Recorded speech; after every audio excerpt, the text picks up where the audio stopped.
I move over here, we have a camera here. Those of you who've got the broadcast going, you should be able to see me, but maybe a half a minute delay. That's kind of how it works. So I'm going to seem like I'm really out of sync. What I'll be doing though is taking the YouTube video from here and it'll go up on tomorrow night's YouTube channel. So people who aren't here and can't get the stream can see me. I'd like to welcome you all to the Docklands for our first meeting here. Very exciting night. Took us a while to find a location to try and get this streaming experiment going. So I really appreciate those of you who have been members for a long time making the change from Ross House to come to here. Thanks to the committee, many of whom are here, for helping out and getting us to be here. And to those ex-presidents and ex-committee members who are here, thank you very much for your input over the years. We think we're moving now to another level of Macintosh user group participation. I want to thank two of the industry experts who've made their way here. You know who you are.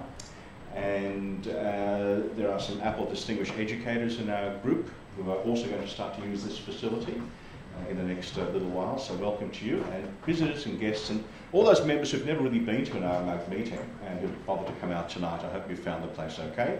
I will volunteer that I came here by public transport with all my equipment just to say, yeah, it's doable.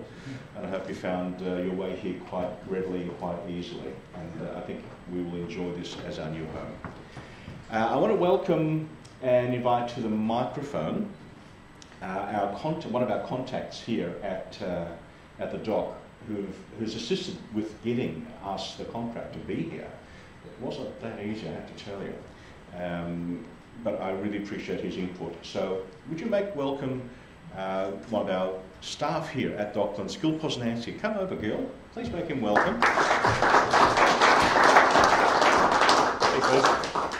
Thank you. First of all, on behalf of the Library at the Dock and Melbourne Library Services, let me invite you all to be here. When Les approached the department first to bring iMug to the new library, and this library's only been open a couple of months, I was very excited. And on a personal level, I'm really kind of glad to see Apple users in Melbourne and have them as a part of the library experience as such. Our role in the library, I'm what they call a multimedia events officer, and what that actually means is I'm in charge of the makerspace that's just down the hall there, and my whole kind of role is to empower people with technology, and Apple's been doing that for a very long time. On a personal level, I was lucky enough when I was a university student in the States to actually go down to the Apple R&D Center and spend a summer developing some software for what is now known as Final Cut Pro, and it was an amazing experience. So since that time, I've always been involved on one level or another with Apple and its products, and I'm sure all of you who have been members and people who have used Apple products for a long time have seen the change in the public domain. I remember starting out with my first Apple IIe and going to I think it was Deakin for classes there for the Apple Club that was there for many years. So please, anything that I can do to help facilitate and help iMug with its new chapter at the Library of the Dock, and I hope that it'll be a long and prosperous relationship between us. And also with the Makerspace, we have a brand new Mac Lab, which is there for public use, which we instruct people on using different apps, and also the Makerspace with 3D printing, electronics, Arduinos, and all the rest of it. And I would really love to see both iMug get involved on a group club level as well as personal. So with that, I look forward to getting to meet each and every one of you as you filter through the library and see what iMug does as a club as well as each individual member. Thank you very much. Thank you. Now I'd like to invite Charlie Crouch to start our evening. Charlie, thank you very much. Over here. Oh. Yeah, in front of the camera, please. Good evening, everyone. It's my pleasure to introduce Josh Guest, who's our first speaker tonight. Josh is the Managing Director of B2 Cloud, which Deloitte named for 2013-2014 as the fastest growing app developer here in Australia. I first met Josh, a couple months ago when we were both presenting at AdTech in Sydney. He gave a great presentation that night, and I'm really looking forward to tonight as well, where he's going to show us some exciting stuff in Google Glass and wearables. Please welcome Josh.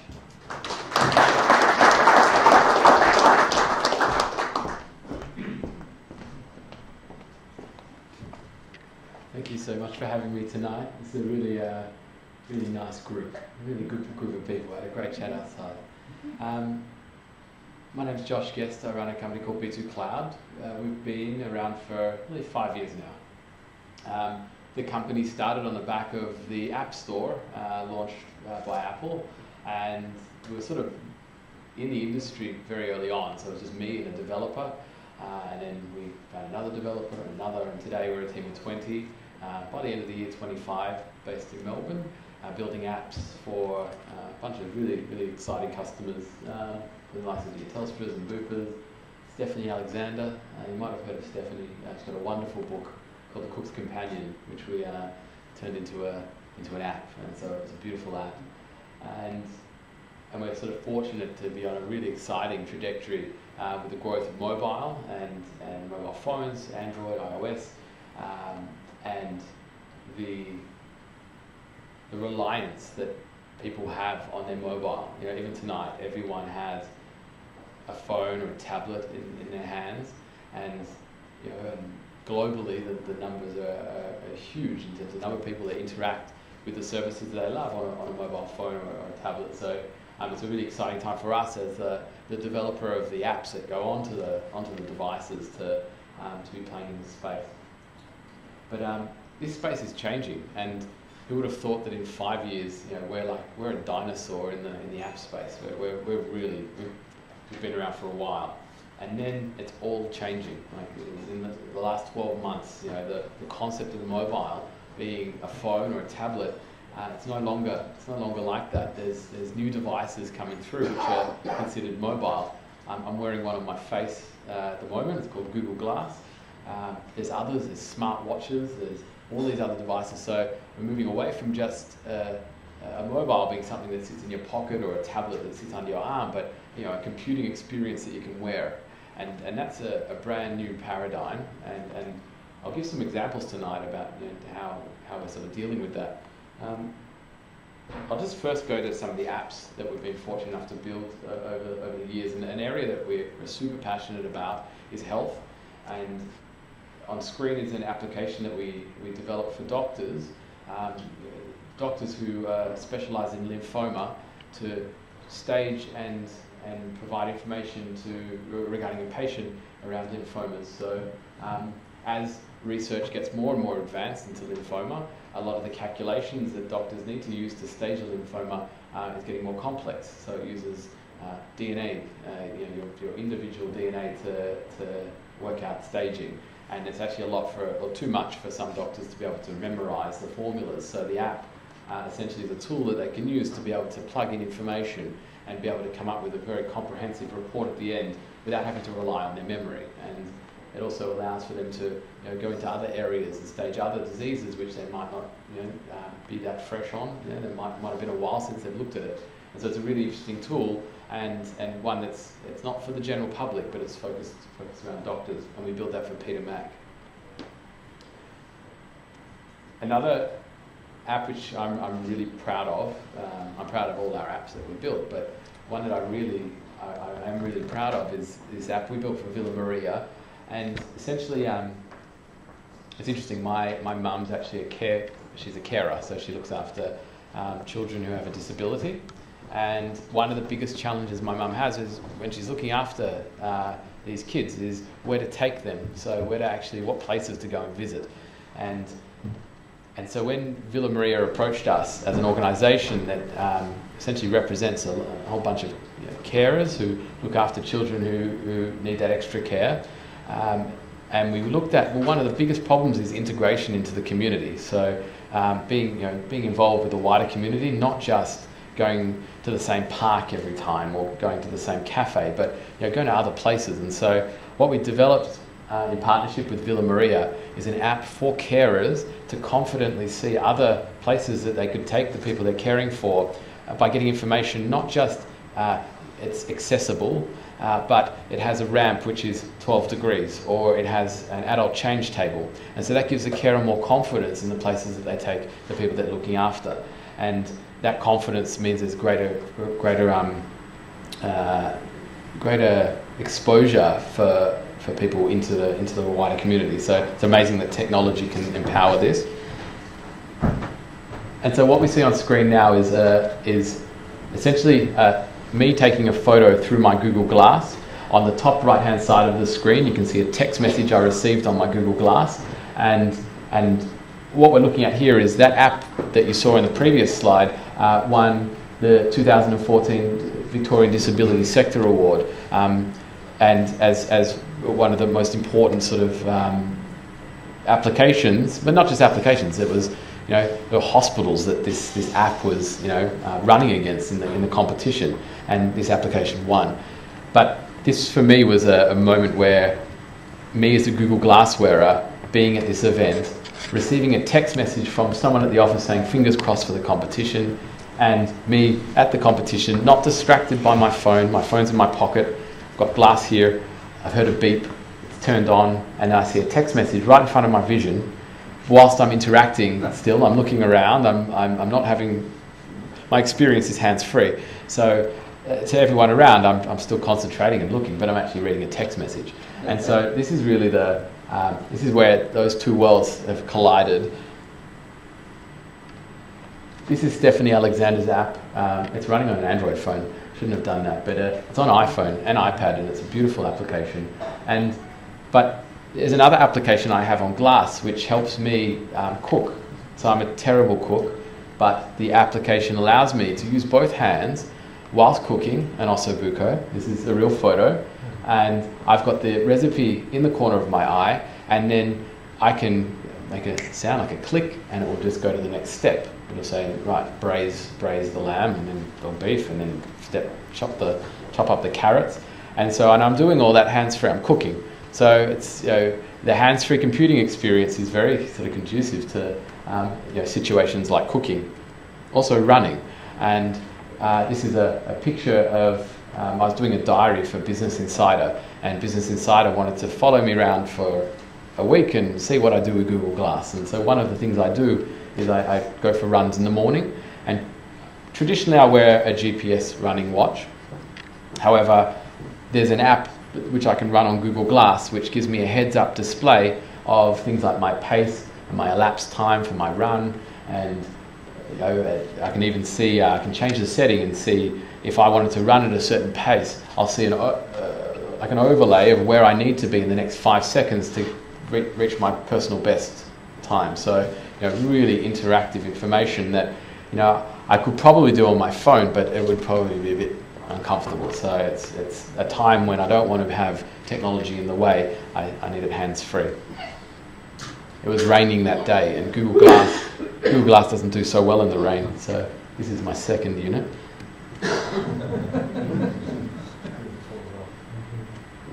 This is me at the doctor, and I'm at the doctor, and we're having a checkup, and my doctor's frantically taking notes down on a pen and paper about everything we're talking about, and with a dictaphone running a tape and scribbling down notes, and I had some actions I needed to do. So I said, okay, Glass. So Glass starts listening. I said, take a note, check my blood sugar, check my blood pressure, whatever I needed to note down. And Glass will then listen to what I'm saying and then transcribe it and then note it out for me and then save it to Evernote, which I can then access later on my computer. So my doctor, as I was taking notes hands-free whilst looking my doctor with eye contact, my doctor just went, that's unreal. That would absolutely fundamentally change my job and make my life easier if I could do that too. His process from that point was to give the notes, which were in very illegible handwriting, to his assistant to type up, and then get somebody to listen to that tape and then transcribe that as well. A huge amount of time and effort goes into getting those notes, but it could have been done hands-free. So that's just another situation where Glass was quite useful to me, and that hands-free computing experience. A ripper is flying interstate travel, so I'm traveling a couple times a week, and one of the you get anxious when you travel because knowing is your flight boarding yet, and do you need to be at your gate, and what's the best way to get to the gate, and all that sort of stuff. Having that, so being able to hold your briefcase in one arm and have a bag on the other, and walk through the airport whilst getting notifications that you don't need to board yet, you can go have another coffee, and then it will pop up and say, right, green, time to get on the plane. So you need to be at Terminal 2, Gate 15. Again, I'm walking with a case and completely hands-free, but getting this information as I go. Extremely useful.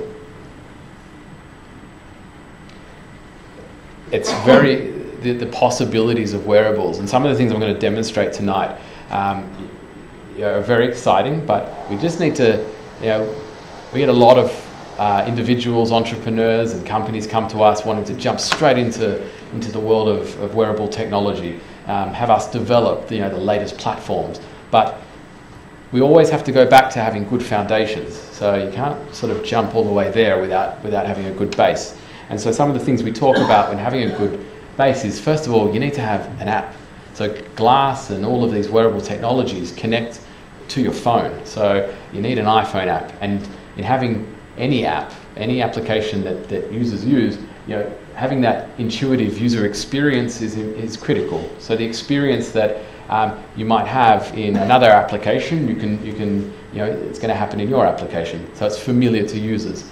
One of the things we often try and do is every app we build, we actually give to somebody who's completely vision impaired and ask them to use some of the accessibility functions, like the voiceover functions of an app, to navigate through on an iPhone to see if they can get to the desired point, like Cook's Companion.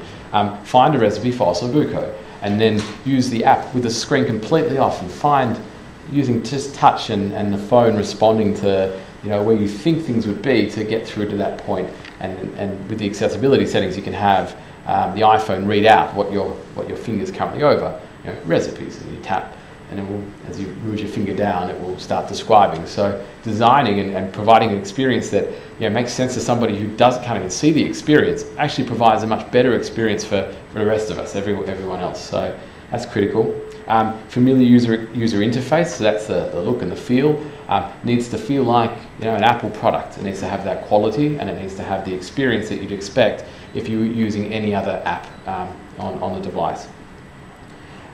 One thing that we talk about a lot is having the end user involved in the actual development of the application, be it for Google Glass or an app for a phone. Having that input is you actually learn a lot, and it makes for a better product. This is an interesting one, app shop fronts. So there's a lot of companies in the industry today building apps. A lot of them have teams in Melbourne or local teams, but they actually don't have developers in Australia. They have developers overseas. And unfortunately, one of the most common phone calls we get to our number is, can you please fix this application? And you just need to get it right from the first time. There's no shortcuts going overseas. It just doesn't work. And then I think the final part, when considering apps and going into the world of wearables is, how will the user actually benefit from little chunks of information that you can provide. Like I showed you before, if I went to the Virgin Australia website and I looked at my booking, I'd get an enormous amount of information.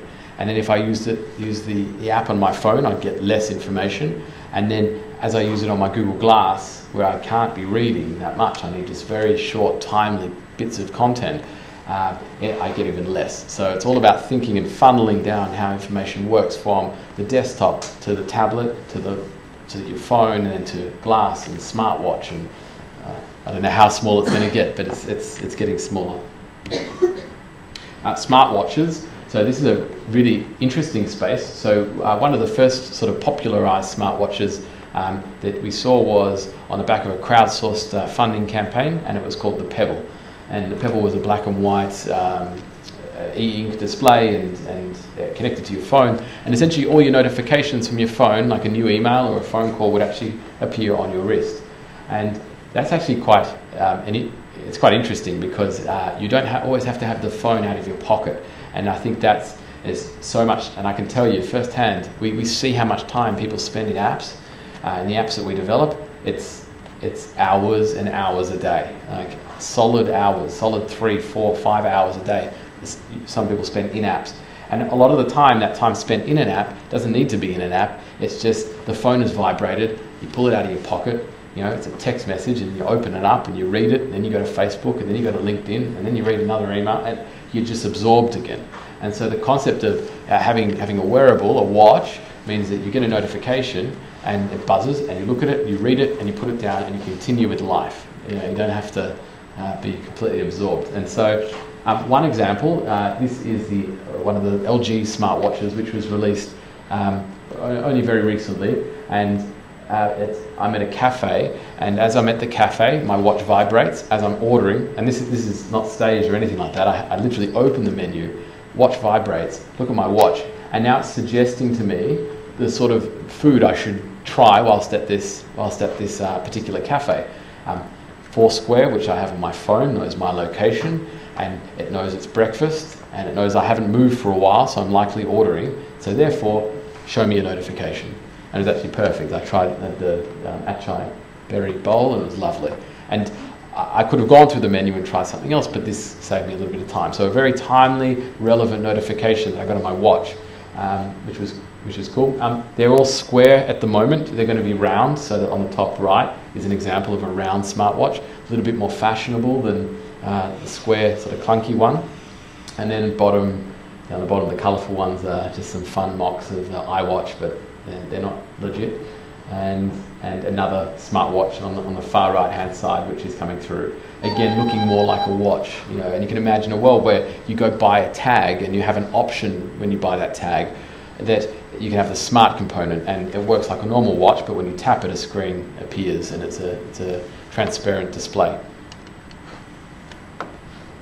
This is one example of an app, one of the first apps available on the Wear platform for smartwatches, and it's the two lovely apps available on the phone to remind you to take your pills or your vitamins, and then there's a smartwatch app which then reminds you on your wrist, so you don't have to have your phone out. Just one nice example of where you can receive the information on your watch and not have to necessarily have your phone out all the time. I'm going to go into a bit of a demo. I'll give you a bit of background. So Bidu Club was one of the first in Australia to have access to Google Glass, and it was a very exciting time because as a wearable device, there was nothing sort of really like it. There were augmented reality wearable displays that had been around for a long time, but this was the first sort of, it kind of looked less bulky, essentially a mobile phone redesigned into an arm, and with a touchpad and a camera on the front and a screen replaced with a prism and all this, and a battery, all within glasses as a first prototype. So Google Glass is kind of one of the first, the first generation of head-based, glasses-based wearable. And so we wanted to build something for Google Glass. Our first app that we developed was an app to teach you how to play guitar on Google Glass.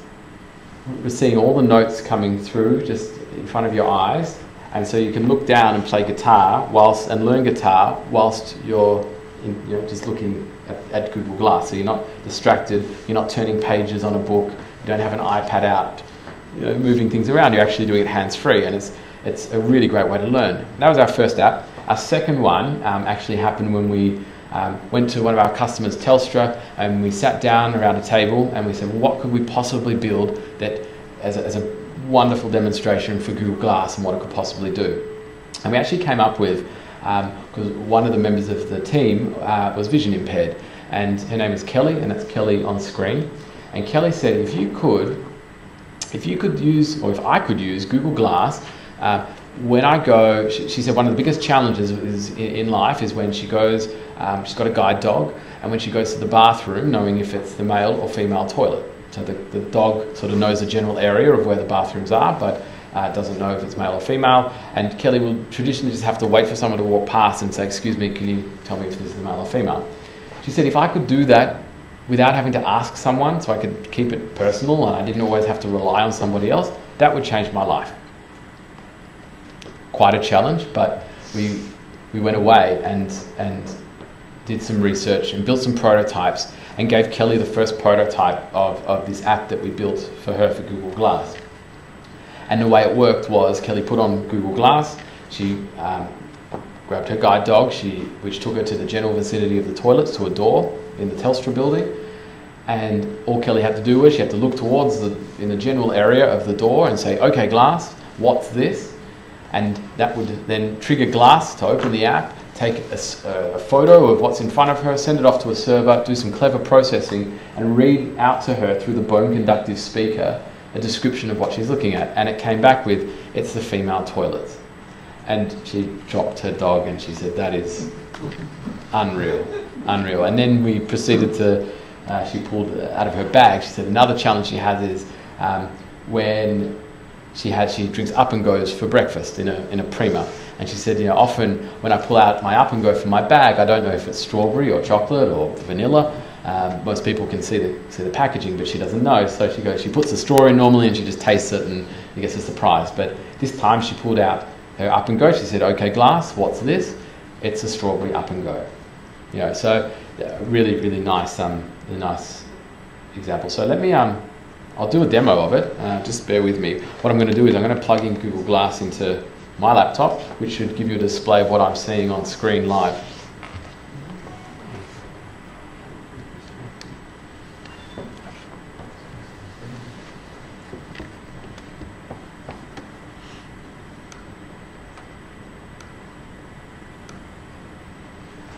Okay, so that's what I see at the moment. I'm seeing the time and I'm seeing the two hot words below, and those words, so it's just powered down, so it will often just turn off just so it's not distracting. I can wake it up by, just back on, cool. So I can wake it up just by touching on the side and Glass wakes up again. Just one thing, there's a little bit of a delay when I'm showing you this. It's actually the cord, not the Glass. It's very smooth on here. So if I say, "Okay, Glass," if I smile, take a picture.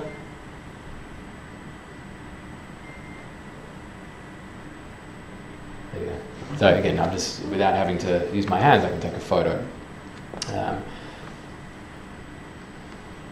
What else can I show you? I've got a flight in a couple of days, so it'll come up and tell me when I need to do that. So again, I'm interacting without my hands. I'm going to give you a demonstration of the vision impaired app that we built for Kelly and Telstra, but I need something to identify.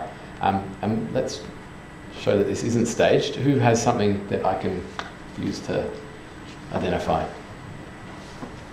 Thank you very much. All right, so I'm just going to hold this here.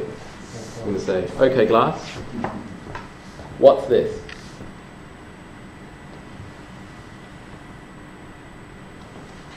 Okay, so it's just reading out to me what's happening. If you're vision impaired, you obviously can't see the screen, but it's just that it's processing the image. I need to just please wait. We'll just wait now. Hopefully this works. Like the DSLR camera. So if I had looked at it this way, and it had some text, I won't break that. Okay, if you want to. No, good. So again, the more information I give it, so if for instance it could see the fact that it's a Canon, it will say it's a Canon DSLR camera. So and it's interesting that it knew it was DSLR, not SLR. Yeah. So some really clever processing. We can try some more things if we like. An interesting one is money. So one of the challenges for Kelly is often when she's holding, when she's pulling money out of her wallet, knowing what it is, it all feels the same, and being able to sort of go like this and go, "Okay, Glass, what's this?"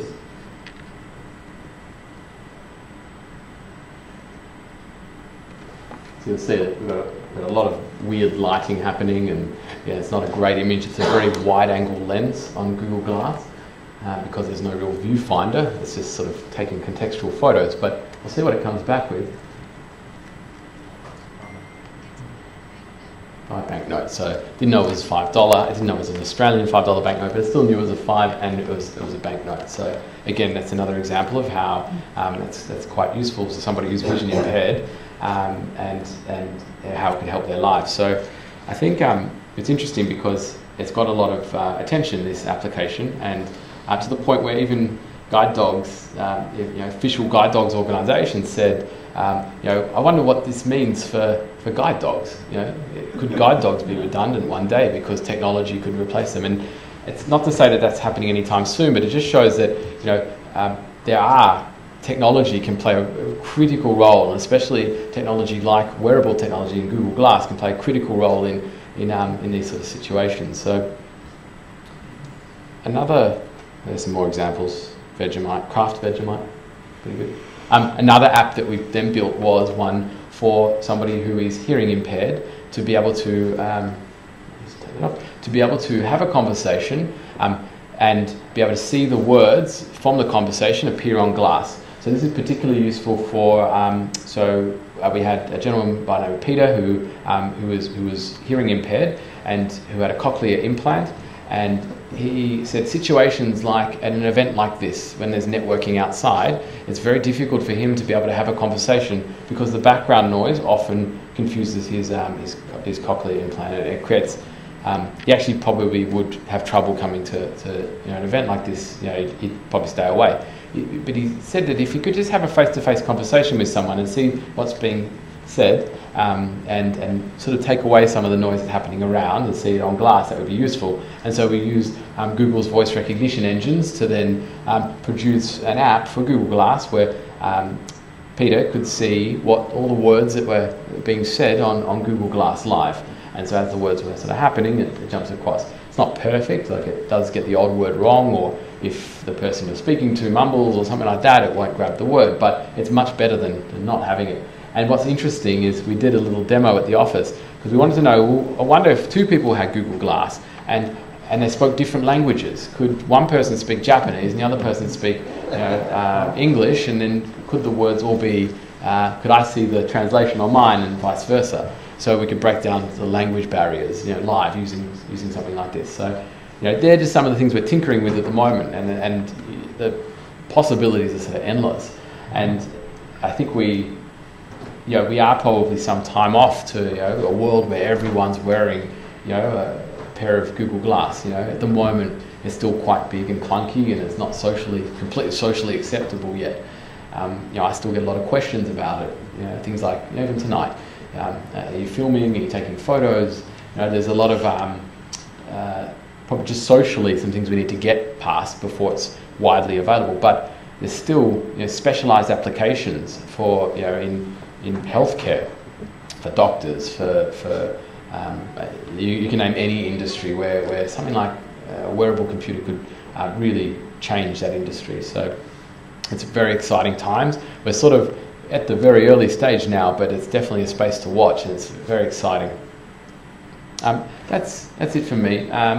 If you wanted to sort of ask any more questions or try the technology or anything like that, there's all my contact details, and I'd be more than happy to sort of answer some questions if you have any. That's great. That's great, Josh. I think, Charlie, if you can be the organiser for this, I have the handheld microphone. Only some of what's going to come through will go into our mic. So, Josh, I'm going to ask you to repeat the question that comes from the audience, just in case it doesn't pick up. Thanks, Charlie.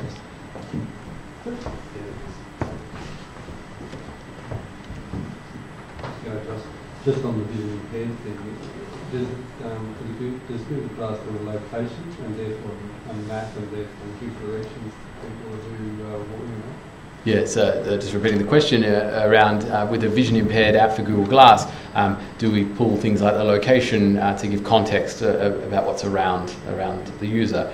And it's a really, really good question, because that's the next step, the next logical step based on the feedback. So feedback we got was from Kelly that this was a 9 out of 10. If she had to rate her experience with Google Glass and the app, it's a 9 out of 10. A 10 out of 10 would be the ability for Kelly to be able to, when she walks down the street, know exactly what's happening around her. So, if she had to go to 55 Collins Street, most people could, if you had vision, you could see the numbers. But for her, she needs waypoints and markers, like it's next door to the Starbucks or across the road from the McDonald's. So as she's walking, hearing prompts about what's happening around her, you've just passed the McDonald's. That sort of prompt based on her location and where she is in the time would be quite useful. So that's kind of the next generation of the app. Yeah. Other questions? As a person who does have some vision impairment, but not nearly what Kelly's got, especially if I'm unable to wear a contact lens for some reason, an issue that was significant for me was going to Flinders Street Station and wanting to know which train I was going to catch. So the ability, I could see the screen, but I couldn't read that it was going to Frankston or Pakenham. So that would be an interesting thing to be able to achieve. Yeah, yeah, because I think it's a really that point was around you know, in a train station where there's lots of there's signs, and if you do have some vision impairment, being able to see those signs, and I think it's a great use case of being able to have that information on glass where it's quite close, and it's when you try it on, it isn't much strain to sort of look at the display. It's kind of here, but for me, when I see it, it's kind of that size, and so it's very easy to read. And the key is getting the interface right, so that when you put, as a developer, when we put text on the screen, that it's not too small, that it's always big. And the idea is that even if you can see, you don't want to have to focus too much, because it's a lot of strain on the eye to sort of look up and focus. But just having it there in your peripheral and being able to see that information is great. So I think that'd be a really nice use case there. Other questions? This is a little before your time, but there used to be a show called The Hitchhiker's Guide to the Galaxy, and one of the characters in it had these glasses that could sense danger, so that when they were in danger, they were called peril sensitive sunglasses, and when they were in danger, the sunglasses would suddenly go black, so the wearer couldn't see the danger. Is there something like that within the glass? I don't expect you to answer that question. It's called 42. But there's another. So as I couldn't even repeat that. That was a. But there's another sort of application. So we build apps for the real estate industry, and there's one we're building at the moment for a very prominent organisation. And one of the features in the application is the ability to know if you're in a safe area. And it would be interesting to get that, and safe based on crime rates and things like that. So it'd be interesting if you're walking down the street, if glass could then get that information and tell you you're in a dangerous area, so you can maybe leave, especially in cities that you're not familiar with. When I was travelling this year, when you go to a new city that you've never been before, you don't know the safe parts and the dangerous parts, and being able to have that in front of your eyes, warning, and instead of blocking your vision, no, just tell me to turn around and go somewhere else. So,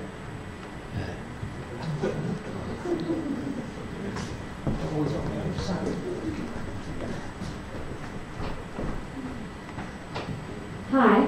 So, other than the learning of the guitar, any other thoughts on education and how it could be used? Yeah, so the question was any other applications for education for Google Glass? Just wearables in general. Wearables in general, yeah. So I think, again, and we just need to think about which perspective are we looking at. Is it from the student or the teacher? So from a student's perspective, and I'm on the spot here, but I think there's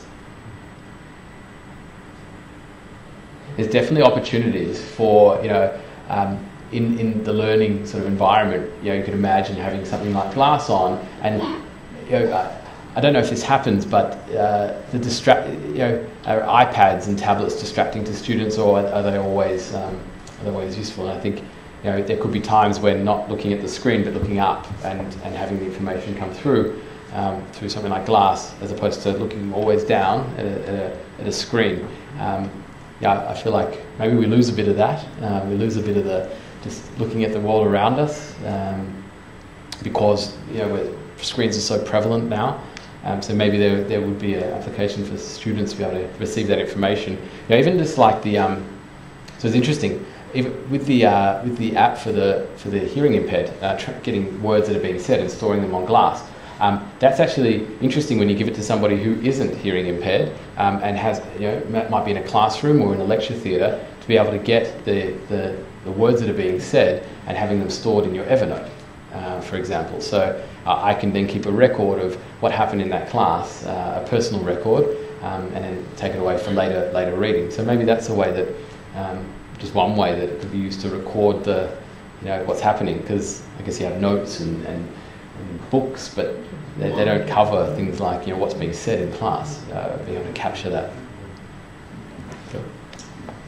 I believe that, I don't know whether it still applies, but Google Glass can't be worn with glasses, with people with glasses, and I just wondered how it fit with somebody with a hearing aid as well. Would you actually sort of find that you got too much on your ears and sunglasses and that sort of thing? So the question is still very experimental. Yeah, so the question was around Google Glass being used for people with glasses, a prescription, and how does it work with something like a hearing aid. So I'm wearing a prescription now, so I have prescription lenses in, and then I've got the glass which sort of sits on the other side of the lens, so I can see quite clearly what's showing up on the display. So it's kind of integrated. You can have it without the lenses, but it actually looks a little bit strange, because instead of wearing these glasses with a sort of straight band across and a display, and I was wearing them like that for sort of 6 months, and it did feel a bit weird. And then how does it interact if you're wearing a hearing aid? So there's no, so that was one of the things we obviously had to test. Was there any interference between the hearing aid and the bone conductive speaker? So if it makes noise, does it create reverberations or anything with the hearing aid? We couldn't find any sort of interference between the hearing aid and Google Glass. In terms of, there's obviously on the back here, there's this sort of battery area, and that might interfere sort of space-wise, but fitting with a hearing aid. So again, depending on what side it is, I guess, yes, if you could have this unit on the other side, if you had a hearing aid on the right, that could be useful, but that's not available yet. Yeah. So these devices, they're not publicly available at the moment. They're still experiments. There's only a small, or now a larger group of testers globally who have access to Google Glass, and it's not available in Australia as yet officially. But once it is launched, a lot of these things will have to be considered for all different users. What about a copyright issue with Google? The question was copyright issue with Google. In terms of well, from the point of view that you're organising all these sorts of things to use this product, and Google have not been in the past known for giving things away and losing control, so will they try and control this sort of thing?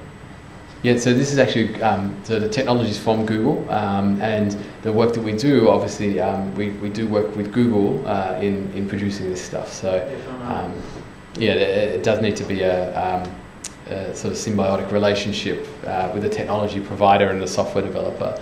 So we do work together. In terms of copyright, or I'm not sure. I don't have the answer. Josh, thanks very much. We're going to have to call it quits because we could go on for a long time because there's a lot of interest in what you're doing, and it's just been terrific to see local interests and local aptitude for what you're able to develop. It's just fantastic to see this happening here in Melbourne, don't you think? So we're going to take a little break. We're going to formally thank you in a second. We're going to take a little break and then start again at about 8:20. I'm going to keep the live stream going, and I'm actually talking into my FaceTime camera, which is streaming out. We've adjusted the iMug website. It's working. It's streaming. I'm hearing good feedback. So that's all good news after our little glitch to begin with. So hello everyone out there, and we will commence again at about 8:20, so please join us in thanking Josh for his terrific presentation. And let's take a little break. There's some supper out there, and we'll see you back in here at about 8:20 roughly.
Should I tell them to put up the website or?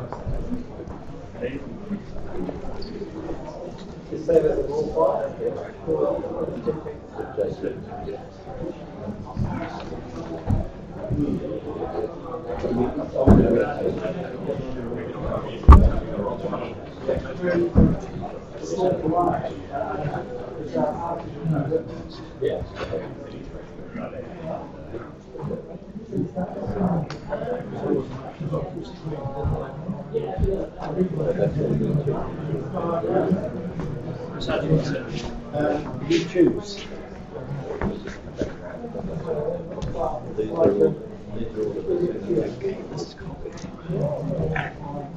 Blue Snowball. Those guys are insane as well. They're doing very well for themselves. I just bought Spark. The minute I bought it, they produced a new model called Nessie, which is like a Loch Ness monster coming out.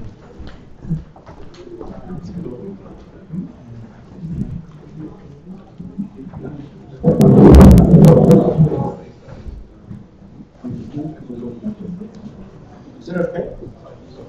I'll make it full. Yeah.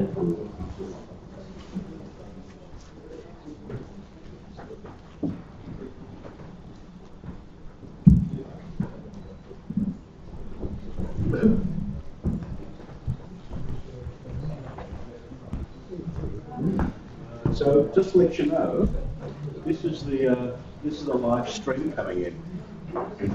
So for those who haven't seen it, and there's about a 30-second delay, but I want you to see the frame rate, and it's not juddering. It's actually quite smooth. Can you see that? Yeah. That's live. That's what people out there are watching, and it's very good. Okay, so just to let you know, we're looking at speeds of 95 megabits going up. That's the reason it looks like this. So, yeah, quite happy with that, Gary. All thanks to our Melbourne City Council. Yes, all rates at work. That's right. Your taxes at work. So let me just bring back up stuff. So that we.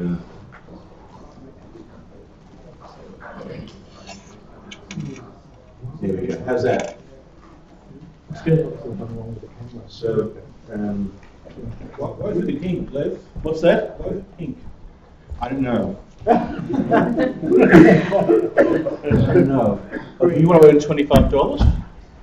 So I'll get rid of this in a second.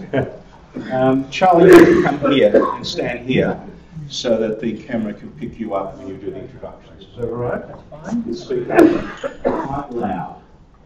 Okay. And just give me one moment and I'll go forward. Come forward because you're in the Australian shade. Now you're in the spotlight. No, I'm listening. Is there a monitor? Okay. We ready? Yeah. All right. Welcome back, everybody. For our second speaker tonight, we have our old friend Gary Barker, the Mac man from The Age, and he's going to be having a conversation with Josiah Humphrey of Apster. Gary? Thanks, Charlie. And Josiah, welcome to iMug and our new premises. Good to be here. Apster, if you're in the app business, everybody knows Apster. What's interesting to me is how quickly it's grown. Now, I know you and Mark McDonald were 19 when you began, but you've got all the history before that. I think you were selling stuff to Microsoft when you were, what, 14? Yeah, we'd done a lot of stuff when we were younger. I guess I've been a bit of a serial entrepreneur since about 12 or 13. But a lot of different things. We'd sold things on the internet when we were a lot younger. Yeah, so did a lot of crazy things. So you and Mark have been together since primary school, basically, or secondary school.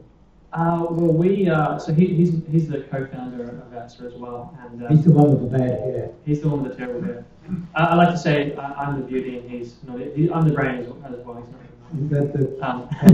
No, but he was living in Australia, and I was in New Zealand. So technically, and then we we'd met at about 15 online, so we met online. It wasn't on eHarmony or anything like that, but we just met through a forum where we were selling different products, and that's how we sort of got to know each other. But I didn't really do business with him until about 17. That's when I moved to Australia when I was 15, and we started hanging out and discussing different ideas.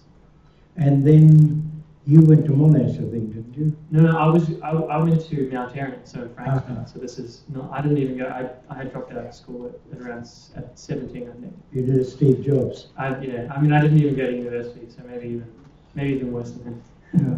So how did you and Mark get together in formats? Yeah, so we, I think it was around, we were about 18 years old each, and we had this idea, we were both a bit bored with what we were doing. We had this idea to get an office at the Rialto Towers, which is the tallest building in the Southern Hemisphere, as an office building, and we didn't know how we were going to do it, but we just thought, that'd be a pretty cool goal to have so we set that as a goal and sort of wrote it down and thought, how are we going to figure that out? And then I remember, being, we didn't know what we were doing, and I remember I only had about one suit back then, and we both put on our suits and marched up to the Rialto Towers and met with the leasing agent, and she walked us around this office floor, and there were Google was there and IBM was there, and lo and behold, we somehow ended up signing a lease on this office space next to IBM, and the rest is sort of history. I think that we at the time we couldn't really afford the space, but I think sort of I guess burning ships and thinking what the heck, let's just go for it. It sort of put us in that state of like, oh my gosh, now we actually have to really do things. We've got to make rent now. So that was definitely an exciting and more for Mark a scary time. But I was sort of just like, yeah, we'll get it done. We'll get it done. And you did. So and at that point, you began developing apps. It was later that year. So actually, in fact, before that, we started a marketing consultancy. So that was what my background was from a lot of at a younger age. I owned about 4 other businesses in online marketing, and that's what I understood. And there's a funny story from some of the articles that get published about us where even though we were quite young, we were having to do business with people that are a lot older than us, and so we would, on the phone, we would always try and fake having deeper voices at about 14, 15. So I got good at having a fake old voice, which I don't have to do now. Now that I've gone through puberty. We had started with an online marketing company, and again we were very entrepreneurial. So we ended up starting which I thought was ironic, but an education company, whereas I had just dropped out of school.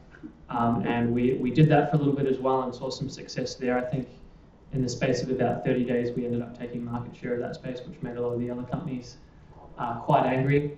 But we also, I think from that lesson, because we ended up shutting that down, we found out that wasn't really the right opportunity for us. And so I think it was around that time that we were having a really good think about what is something that we could be really passionate about and something that could really excite us and something we could have a lot of fun doing. And that's when we thought about making applications. And I remember it was Mark's idea, and we were running through some different names, and he ended up saying the name Appster, and I was like, that's the one. And the thing was, we both didn't come from a development background. We were very passionate about technology, and I was a bit of a nerd with the iPhone and different things like that. I think I was one of the first in Australia that I knew of to get the iPhone. I had it shipped in. But we decided, hey, let's start this company. So we put up a website, and we had a video of a guy saying that we make apps. Unfortunately, we didn't actually make apps at that time, but that had always been our philosophy, as we wanted to test and see if we could get a good response. And we ended up having some people that were interested in, and we ended up taking some projects on, and then we had to figure out how to get them done. And that's a whole other story. But we ended up bringing on developers. We ended up hiring a chief technical officer, Martin Halford, who I like to joke and say that he's been programming longer than I've been alive, which is actually true. And we ended up setting up a delivery center in India, which we run about nearly 100 staff out of now. So it's been about 36 months, and things have gone really quickly, but it's been very exciting, that's for sure. So now you've set up you've got a base in India, you've got an office in San Francisco. Yeah, we've just in fact, I've just come back from San Francisco a couple of months ago, and we've just set up our first office out of there. We currently have 4 staff there and looking to expand, and we've got a whole bunch of other countries lined up, but we just want to make sure we get the US humming now as well. So what would you call, what's your mission statement? What are you after? So it's an interesting question because what I'm constantly telling our staff, though we did start off as an app developer, and the vision and the mission and what we're passionate about has sort of evolved over time, but I tell them, that we're not an app developer, and it says that, on our website as well. I mean, yes, we make applications, and that's the field that we play in. We build software, but the things we're really interested about, and what our vision says, is that we want to create an unparalleled development hub for cultivating the greatest ideas and innovations in the world. And so early on, when we were building apps, we found that what we were really passionate about was working with entrepreneurs, and people that had an idea, whether that was, in some cases, one of our clients is a billionaire. We've got a lot of BRW, young rich list clients as well. But in some cases, just an average, everyday person that had come up with an idea. And I think Apple had spurred on, the idea of an application, but also, there's an app for that. And so a lot of people were sort of in this thought space of, there's not an app for that. And I think that the App Store, which I will say the landscape of what the App Store is now is very different from the early days. But it really became a catalyst for almost like the new age entrepreneur. And I think we sort of found ourselves, we had sort of stumbled upon this and thought, wow, what an incredible opportunity. But for us at the moment, we have a vision for a 42-country rollout. And what I like to say is each of these countries are like little dream catchers. And in some cases, we'll be going into countries where there will be clients that can't afford to do app development. However, for us, it's about finding the IP, the intellectual property, finding the idea, and like I said, so the vision really is that we're building this global ideas company, sort of like what Rockefeller did for oil or what Henry Ford did for cars. We want to do for ideas, and we want to figure out how can we first attract those ideas and then more importantly execute on those. And sometimes that takes capital, it takes product strategy, it takes business model, it takes a lot of consulting. So we're finding ourselves more and more becoming a bit of a consultancy rather than just pure app development. So yeah. So out there in the wider world, people think, particularly businessmen, seem to think that you buy an app and it's the thing that's going to solve all your problems. Yes. If you get somebody coming in and saying, I'm flogging shoes, I need an app, what do you like to tell him? Yeah, I think that for me it's a question of value, and what are you trying to deliver as almost like utility value, to a person, to a company, whatever it is. And we have a lot of, like I said, we don't work with too many corporates because that's just not really our style. But we have a lot of corporates that come to us, and especially in the past, had said, well, we need an app, and oftentimes nothing more than that. Well, what kind of app do you want? We don't know. We think we need an app. Yeah. So for me, it's a question of value. You look at some of the greatest digital companies of the last 5-10 years. Facebook, which has a $190 billion market cap. Don't ask me how, but it does. Or some of these great companies, and you have to say, what is it that made them great? And for me, it's that they delivered, copious amounts of value. In Facebook's example, the average user logs on or checks the news feed 16 times a day, which is outrageous. But that should give you a good example of what value is for people that are bored or, I guess, lonely. Facebook is what they use. And when we are specifically working with clients and going over product strategy and really figuring out what, on a psychological and an emotional level, what is it that people want? What are you trying to deliver? We're always trying to ask the question of, does this thing deliver real value? And like I said, it's very different from what the landscape of what the App Store was 5 years ago, where it was, let's build a 99-cent app and try to get rich and sell 1 million copies. Well, sure, that was great back then, and it very much was a gold rush. We've had some very successful clients who sometimes I fall off my chair when I say the kind of money they've made. But really in this day and age, it's about building platforms and delivering value in whatever form that might be. And like Josh had pointed out, there's some really incredible things that are happening now in the wearable space. And with an app like for the visually impaired, that is an incredible way to deliver value. That's something that's actually really useful. And oftentimes people aren't able to do that. They're not able to build value or then also articulate it. Tell people how is it useful. Somebody comes in with a good idea, or what they say is a good idea, you've got to go down and look at the foundation, look at the market, basically do their business model. Is that how it had definitely not been like that in the early days. It was very much someone would come to us with an idea and we'd say, that's a really cool idea and let's build that. But what we'd find is in terms of success rate, in terms of uptake and things like that, that most of the clients wouldn't do well, and that is still the reality. Because again, we mainly work with entrepreneurs, and 11 out of 12 startups fail. That's just that's the reality of it, right? It's high risk, high reward.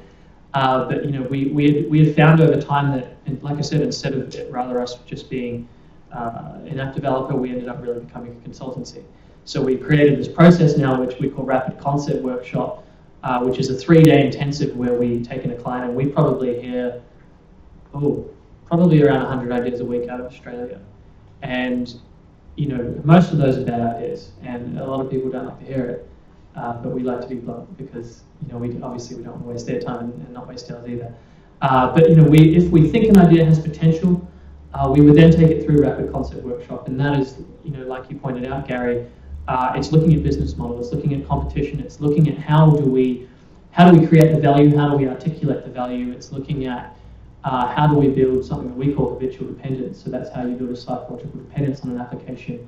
And some really interesting stuff around that. We look at how you build virality as well. So after an app has you've built in retention into the app, as in people are using it constantly, how do you now make it grow? How do you use one user within an application to become almost like a marketing department for the app? So there are a lot of interesting things, but again, I think the main point is if you do have an idea or you've been thinking about doing something in the space or starting a tech startup, that you really focus on how are you going to deliver that value, and is it something that people actually want? It's great that you might have there's a problem and you might have a solution, but then at the end of the day, can you also have a product to market fit? Are people actually going to want to use it? Can you monetize it in some form to keep the company alive? Those are all the sort of things that we cover. So the app market really has matured into very much so. A business that requires more than just something nice on an iPhone. I was being interviewed by Money Magazine a few months ago, and they were still asking the same questions from 5 years ago, which was, how do we make a 99-cent app and get rich? And I said that's just not it at all. The focus is on building platforms, delivering real value, and building a sustainable business. That's really what the app store has become now in terms of building something that's sustainable. What are some of the fields that, I know of course about healthcare and education, what are some of the fields you see this kind of the mature app moving into? Marketplaces is definitely one. There is a really interesting article by Greylock Partners, who they were actually one of the first companies to fund Facebook in the early days, and I think a Series A or Series B round. And they wrote about what is most likely to become a $1 billion valuation company in this space. So that's not just apps as in mobile applications, but we might be talking about web applications, for example. And eBay would be a platform, a marketplace. And the summary from that article was that the most likely type of $1 billion valuation comes from building a marketplace. So that is something where you are connecting a buyer and a seller. Amazon is a perfect example of that. eBay, Uber, which, if you're not familiar, is an app where you can request a taxi to come right to your door. Another one would be Airbnb, which is disrupting the hotel industry now, where an everyday person can put a room up anywhere in the world and have people live out of it. So for us, when we're consulting with clients, a lot of the time it is in building marketplaces or It's a proprietary type of technology that can be not always defended from on a patent on patency level, but sometimes just defended from maybe it's a special algorithm that's being built. What areas can do well? Marketplaces are great, but again, I think in almost every type of industry and every type of idea that we get there's usually some sort of potential. I mean, it more depends on how the model's put together and how the strategy is put together, more than anything. Which is, say, a system, hotel.com in San Francisco, where they pick and choose the hotels they deal with. Exactly. And they stratify their customers. Right, so that would be a perfect example of a marketplace type of model. So you've got a buyer and seller, people are logging in online, and the value proposition with something like that is that I need to get a hotel tonight. As someone who is, I'm not too fancy with hotels, so I don't have to spend a crazy amount of money, but I want to make sure that it's within the city because I don't want to be traveling a lot. So I have specific criteria that I need, and hotel.com is a perfect way for me to be able to decide on what my criteria is and then look at 100 different hotels and see which one I like best. But that's an example of a marketplace and how they were able to communicate the value of making it easier to select a hotel. One thing about hotel.com, it's very close to the money. And then you look at, say, Twitter, which has an enormous audience. Correct. Very difficult to monetize it. Yeah, they are in fact trying some different ways to monetize, and they in fact had doubled their revenue in the last quarter, and they'd only really just started figuring out how to monetize Twitter. But yeah, they're trying to figure it out. It's a lot tougher, when you're trying to build a social network, and sometimes we have people that come to us, and we don't generally work too much with social network type products, but usually in that case, people will try and monetize it in some form and say, oh, well, maybe we're going to have premium features, and we're going to charge for those features. But really, with a social network, your asset is the user base. Those are the people that you need to grow, and anytime you put a dollar amount on top of that, you limit the type of growth that you're going to have. And you look at an app like, for example, Snapchat, which a lot of the teens use these days. They've stolen a lot of market share from Facebook actually over that type of demographic. And they've had a valuation of $3 billion and then a $4 billion acquisition offer, and they don't make any money. And there's almost a running joke in Silicon Valley at the moment, and probably why we had set up some offices just outside of Silicon Valley, that it is actually better to delay your monetization as long as you can, so that you can convince investors that it has a lot of potential, and you'll raise more money because of that. So that's pretty hilarious, but that's just the way that it is at the moment, and there's a bubble. We could say that it's a bubble and whine about it all day long, or we could take advantage of it. Pinterest is another example, isn't it? Yes. I don't think Pinterest has made a dollar yet. They are also, again, similar to Twitter, trying some new monetization models, but they're not doing too well. However, they have I'm not sure what it is right now, I think a $6 billion valuation. Yeah. Well, I mean, share value, of course. It's all paper money. It's paper money. It's based on somebody saying, I think these guys, if these guys make it, I'll be a billionaire. Yeah. In your own case, Appster has made a lot of money in relatively short time. Yeah, I think we've done well. I'm probably never satisfied, so it's hard for me to say that.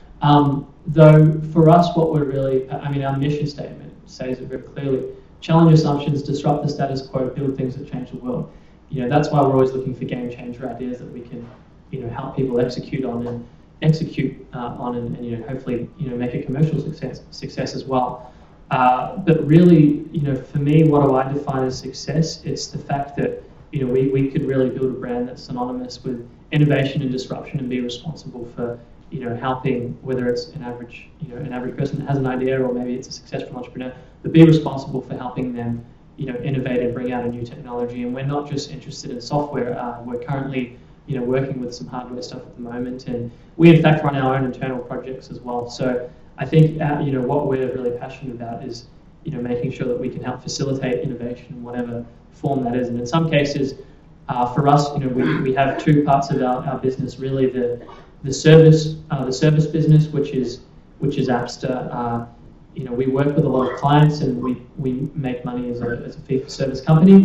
But in some cases, we take equity in projects too when we think there's a lot of value. And there's only so much valuation that you can earn as a service company. In terms of, we have plans to IPO in maybe 3 to 5 years, but we see a lot more value in the intellectual property side. And that's what has spurred Appster X, which is kind of like a copy of Google X. But really, we're through the 42 country rollout, we're trying to filter IP into Appster X, where we will ourselves make sure that we're much more involved heavily on commercial side and launch specific types of products, whether that be in hardware and software combined and a lot of different things. But we're also passionate about about medicine. We're passionate about housing, about green technology. And there are a lot of other areas that we want to go, and that's why I always say to the staff, that we're not just an app developer. Like the picture, the vision is a lot bigger than that. In fact, it's on the banner in your office. That's right. It's the propaganda on the office. Somebody walks in with an idea and it's a cracker. Mm-hmm. Well, how many exciting ideas and you instantly click? Can you talk to us about some of them? There is. It's funny that you say that. That someone walks into the office with an idea and it's a cracker, because based on our philosophy, even though we might say, "Wow, that's an idea that has a lot of potential," and like I said, we hear maybe 100 ideas a week, and 90% of those ideas are thrown away. But from our point of view, nothing is an incredible idea until we can test the assumption. And this goes back to principles of lean startup, which we have involved very heavily into our pre-development, development, and then launch stage. When we work with clients. So in our opinion, it's about validating the assumption. So that's exactly what lean startup says. We're trying to test and see if there's a product market fit. And actually, there's a book by Ash Mauro who wrote a book called Running Lean, and he does a little bit of a study on an incubator. An incubator is a company that supports startups, and hopefully they mentor them, and sometimes they put in some seed capital to help them get started. And Y Combinator is actually the most successful incubator in the world, and they've produced some really successful companies. The failure rate at Y Combinator is still 11 out of 12 startups fail. Still a very high failure rate. The really interesting thing about that, though, was that out of the successful companies, so that is out of the 1 out of the 12, 2/3 of those companies, again, they pivoted. So a pivot is in some form the feature, the business model, something around that model changes. So 2/3 out of those companies. And so, for example, if I say bourbon, nobody here knows what that startup is, but that was Instagram. Odeo was a podcasting company, which then formed into Twitter. PayPal used to be a transactional software on BlackBerry. All of these, great, large, successful companies that we know of didn't start out with their original idea. So when we are working with a client and someone comes to us with an idea, we say, that is a great hypothesis. And they'll often say, we want to make $1 million on the App Store, can you guarantee that? And we say, okay, we probably shouldn't work together. But for us, it's about testing the assumption. So what we'll do is we'll work with them in workshop to develop what's called an MVP. And based on the lean startup, MVP is called minimum viable product. So that is, in layman's terms, the leanest, meanest, least investment possible version of the product that we can launch to the marketplace and see whether or not it has traction. Based on user feedback that we get, based on whether or not we see that it has a product market fit, because oftentimes it won't, we then look at the statistics, the data, and decide on how are we going to change the product. And again, sometimes for some people, that's a hard pill to swallow, to think that maybe the first idea that they have is not always going to be successful. But like I said, the two, out of the 1 out of 12 that's successful, take the 2/3 of those, and in most cases, they had pivoted, sometimes in a very major way. They've changed the business model. And so that's what it's about. It's about being able to take an idea to market, hopefully do the most research that you can, possible to, in terms of hypothesis, to launch that version, but then be very open to change in terms of how you develop it and make changes along the way. Operating out of Melbourne, on what is in fact now a global business. Is Melbourne a good spot for doing this? Yes, Melbourne has been a really good launching pad for us, and it's still considered headquarters. It is still just a phenomenal place. Even just as a city, I really I have a lot of love for Melbourne, and I miss it. I'm going to live in San Francisco, and when I was there last, I thought, man, I'm going to miss Melbourne. As good as San Francisco is, but I think for us, for example, with the San Francisco office, it's more of a question of talent. And the same thing is to be said for our Indian office too. For us, we're always trying to figure out where can we place ourselves for talent. So, for example, in San Francisco, we're building an executive team out there, and we just, in fact, had hired a pretty incredible CFO. But the point is that the best executive talent in the world is based in San Francisco, so we knew that we had to build there. And in the case with India, we knew that to scale to the size that we wanted to, which was to have thousands of developers, it wasn't realistic for us to have all the developers based out around it. But Melbourne has been a fantastic place to launch in a great space. I mean, one thing I will say is that the tech community here, it is growing, but there's a lot that the government isn't doing to facilitate that, and I've got some pet peeves about that, but we won't go into that. Right at the moment, I'm not sure the government is terribly confident about anything, but nonetheless. So, you're going to live in San Francisco, Mark is going to run the Melbourne operation? I don't really have a home at the moment, and it's been that way for about a year. I'm constantly travelling, but he'll be living in San Francisco too, but to be honest, we have apartments wherever the offices are, and we're constantly, sometimes I'm in India for a month and trying to do things there, so we just sort of bounce around the globe, I guess.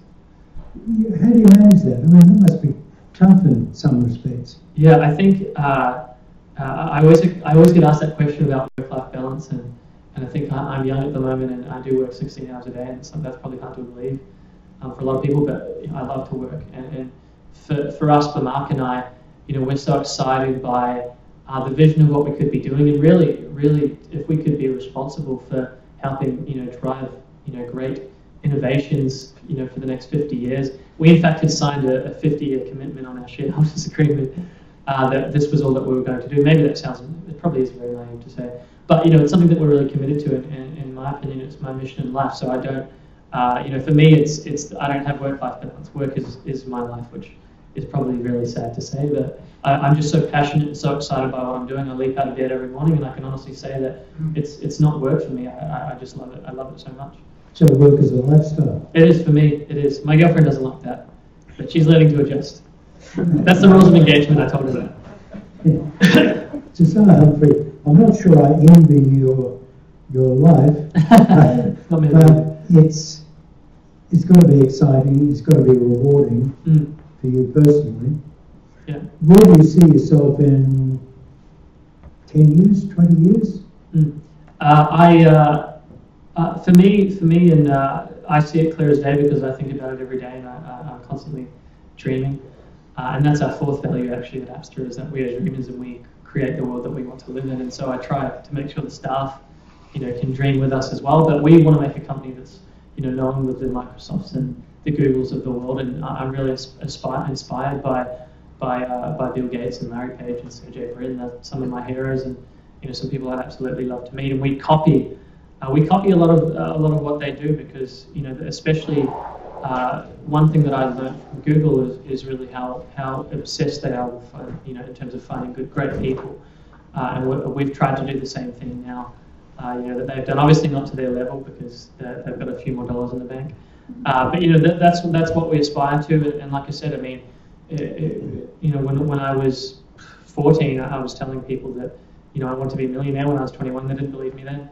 And I think that's the thing, is I know that if we set our goals in the right places and we aim high, and I think even for the fact that we're able to say to people, here's what our vision is, here's what our mission is, it attracts the right kind of people on our board. We in fact just had the founding CFO of PayPal join our board, and he's very excited about what we're doing. And I think that's my view, is that if we can constantly just be striving towards that goal, and I don't care how long it's going to take. I know that if I commit myself to it and sort of just keep on, going down that path, and things will sort of fall into place, and that's always been the case. So, I mean, it's just a matter of day by day, taking it as you go, but making sure that you don't, lose control of what the vision is. And I think that's why, I'm constantly trying to tell the staff that we're not just a service company, but rather the service company really is a tool for us to build a brand that we can look at, helping people innovate in terms of technology. And so, that's why I am passionate about the service business. I'm not passionate about the service business for the type of valuation it could get on the stock market. But that aside, I think it's a beautiful strategic tool for us to be able to attract people. And we hear from like I said, 100 people a week just in Australia, which is amazing. And San Francisco is already we've only been there for a couple of months, and we're already hearing from more people in San Francisco, it should be that way. I remember when I first decided that I wanted to live in America, which was when I was young, and I decided I want to live in New York City.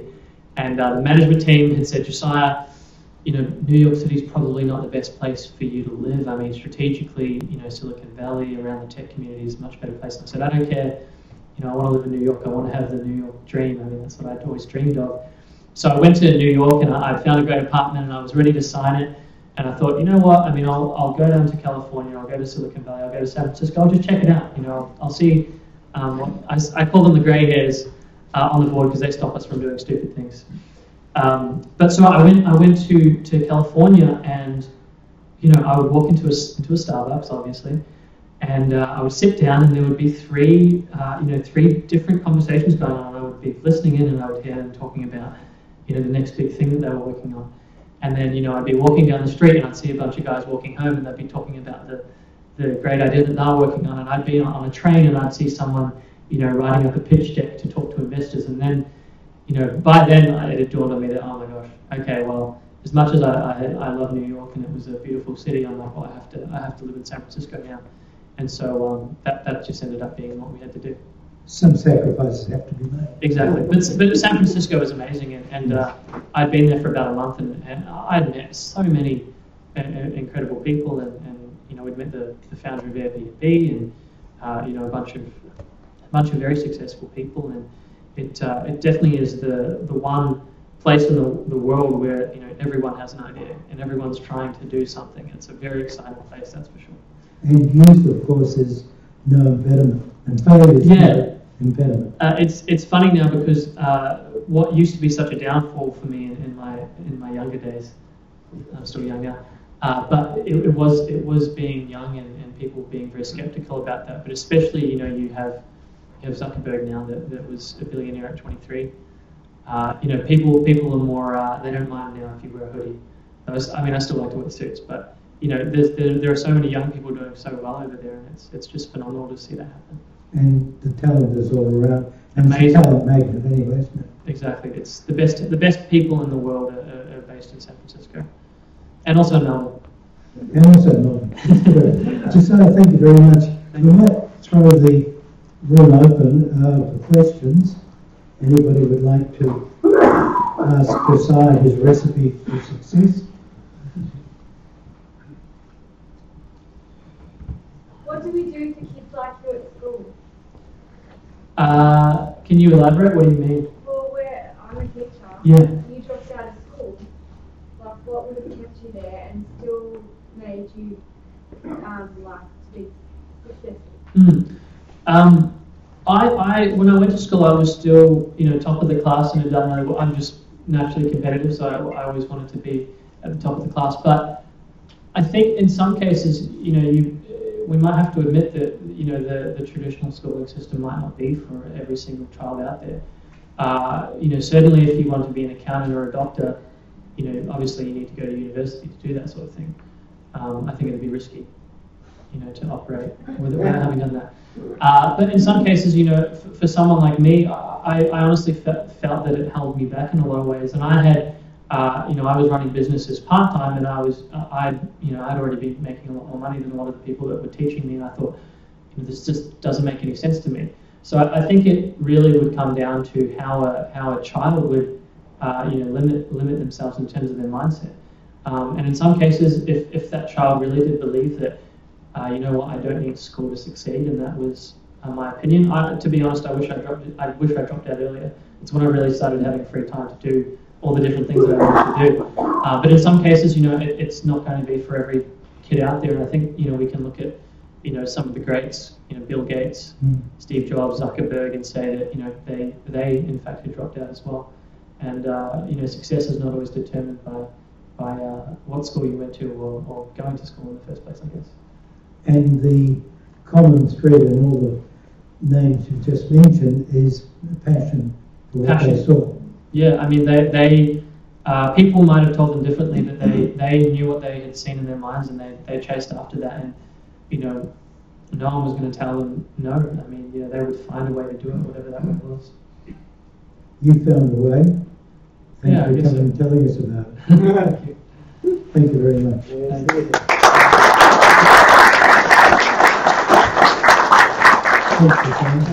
Thank you very much indeed. Charlie, can you do the official thank yous if you could?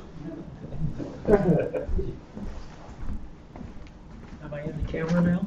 Yeah, you said that to sort of kneel down between the boys. Have my chair. Okay. I think, first of all, we want to thank all of you for coming tonight. It's been a great start here in our new home.